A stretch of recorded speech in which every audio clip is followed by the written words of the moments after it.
प्रेम यानी स्नेह, लगाव, चाहत, अनेक नाम हैं इस भावना के। हम सब किसी ना किसी से प्रेम करते हैं। माता पिता से, प्रेयसी से या पत्नी से, संतानों से, परिवार या मित्रों से।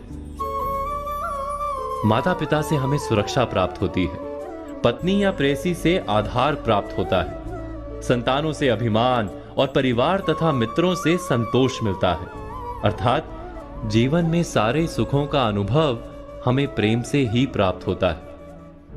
और फिर भी वही प्रेम का संबंध सदा दुख का कारण बन जाता है।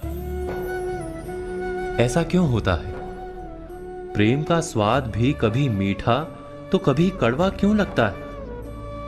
क्या हम वास्तव में प्रेम को समझ ही नहीं पाते? इसे समझने के लिए हमें स्मरण करना होगा प्रेम या चाहत के अनुभव का।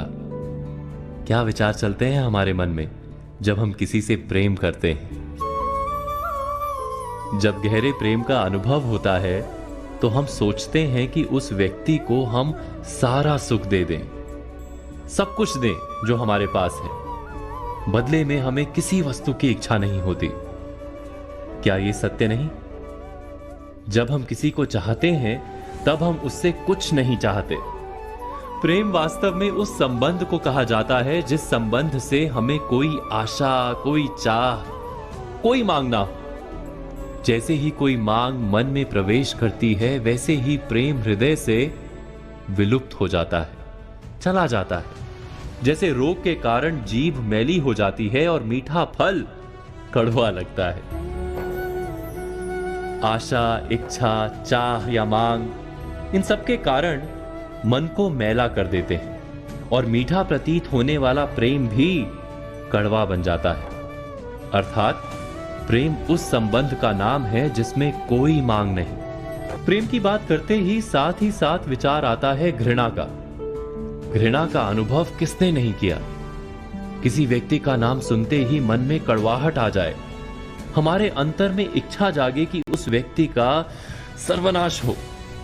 वही तो घृणा है ना? उसी व्यक्ति ने हमारे प्रेम को ठुकराया, हमारी कोई संपत्ति चुराई अथवा कारोबार में हमें धोखा दिया। ऐसे कई कारण भी हम सोच लेते हैं। लेकिन क्या वास्तव में किसी के कार्य का हमारी घृणा से कोई संबंध है?